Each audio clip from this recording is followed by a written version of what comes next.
Hey guys, it's VSG Pretty Sleeved here with my week 49 update of VSG surgery. If this is your first time tuning into one of my videos, I'll go over stats real quick. My highest weight was a week before my surgery. That was 296 pounds.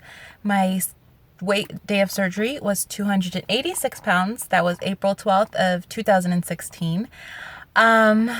I am a couple weeks short of my 1 year surgery.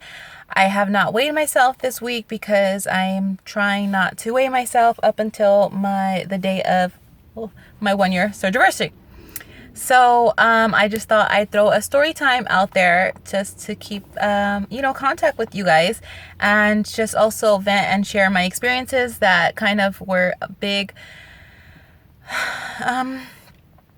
major key in my weight gain, my insecurities, my emotional and mental issues. So let's just jump right into the story time, and then probably in the end, if I have time, I'll go over real quick how I'm feeling this week and any body changes that I've noticed. So this story time is going to be when I was fat shamed at work. So I'm just going to jump right into the story. Okay, so one day I'm working overtime, and I work, of course I've already made friends at work. So I'm, working and talking with a couple of friends, and I'm talking to a couple of girls who are Asian, of some type of, they have some type of Asian race. So just an FYI, this is gonna have some cuss words and some talk about races. Not racist, but people's race.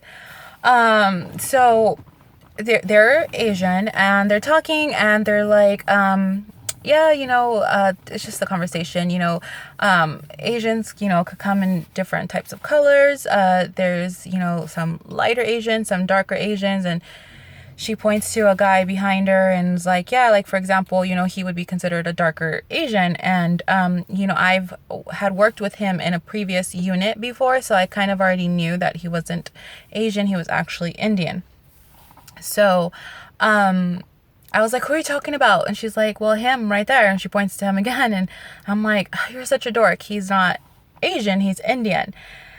And out of nowhere, he gets really upset, and he turns around and he was like, I'm not a Hindu, you effing B.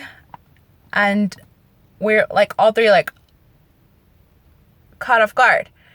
So I'm like, I didn't say that. I didn't say that you were Hindu. I said Indian. Isn't that the proper term? And he was like, man, why don't you just shut the F up and keep my name out of your mouth? So I, at this point, was like, okay, this is going too far. We're working overtime. I'm already like feeling a little blame because I already, I'm supposed to be working. I shouldn't have even been talking or discussing anybody's race or religion or any type of topic like that while working. So I go to my desk, and I'm kind of like really caught off guard and shocked. And the girl that I sit next to actually was very, very close to. She was, she's like was my rock while being here with me working, but she recently relocated. But anyway, so I'm whispering to her. I'm telling her like, I don't know what just happened. I don't know what happened. Did you hear me? I didn't say Hindu. I said Indian. And she was like, well, Hindu is not even an insult anyways. That's somebody's religion. I was like, well, I don't know, but he got offended. I don't know what to say to him. And at that point, he stands up and he was like, I could hear you. Stop talking about me, you fat B. And he says this really loud. People's heads turn. I stand up because I don't know what to do because he's standing up. And I got so mad. He already called me the B word. And that didn't even fill me up that badly. But the fact that he called me a fat B, Lord have mercy. I was so offended, so upset, so embarrassed. I honestly felt like me being fat was a secret. I felt like I hid it well. Like nobody really knew if he didn't bring attention to it. And I felt like he basically outed me and told my secret to everybody. And everybody's looking at me like, what am I going to do? So I stooped to his level. And I basically just said, well, I said something to the line of, how did your parents raise you to be the P word, which is the, bad word for your vagina. And I said, whoever taught you it's okay to talk to a woman like that? And he was just like, shut the F up, you fat B, you heard me. So at that point, I got really embarrassed, very emotional, completely lost it. I ran to the hallway. I was crying, shaking, crying. I couldn't hold back my tears. It was pretty embarrassing. Wasn't really planning to have a breakdown like that at work. These people have always seen me, smiling and just work related stuff, and there I was in the hallway breaking down, crying. So, from there, he left upset, and I was crying. I was just crying. I remember my friend coming out and hugging me and was telling me to stop crying. And I told her, I'm so tired of being called fat. And, God, I thought I was like so over this and ready to talk about it without getting emotional. I'm not going to cry. I got to go back into work after this.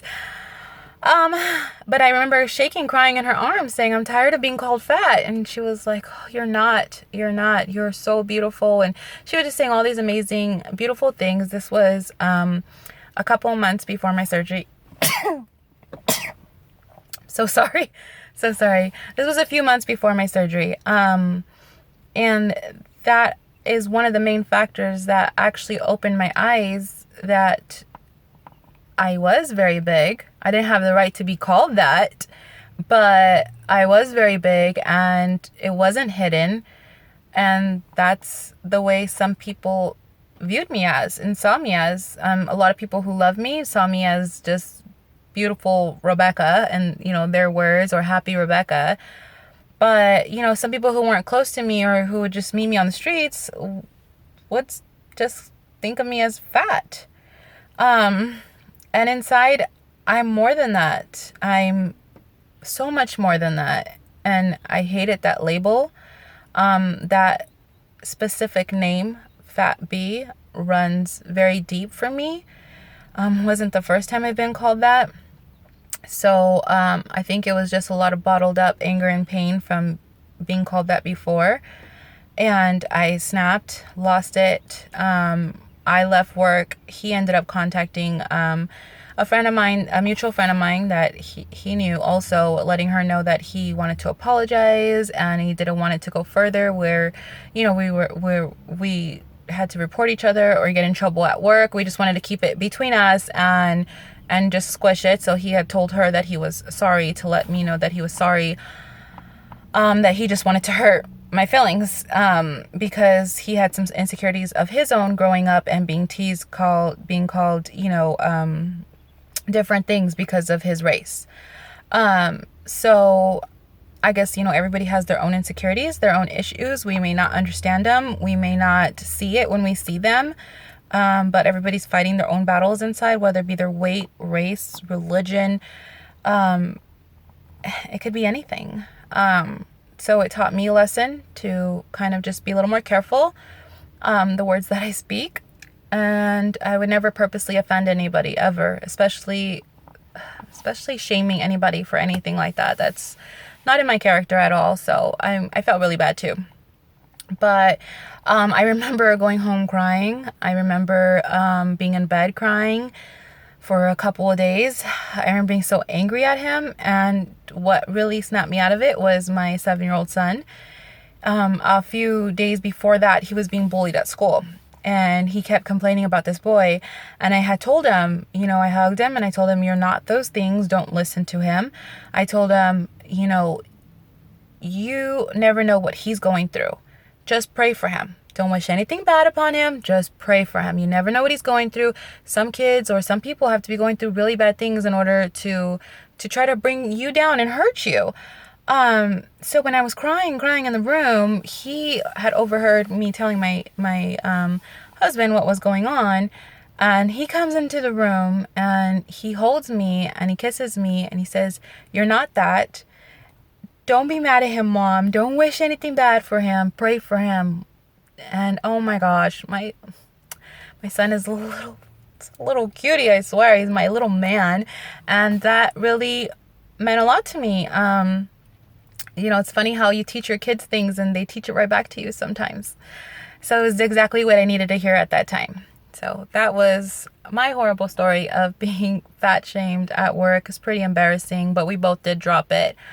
Some updates. I keep forgetting to tell you guys that I got a new tattoo. I mean, it looks crooked from right there, but it's really not crooked. It just depends how I turn my wrist. But it says, "This too shall pass."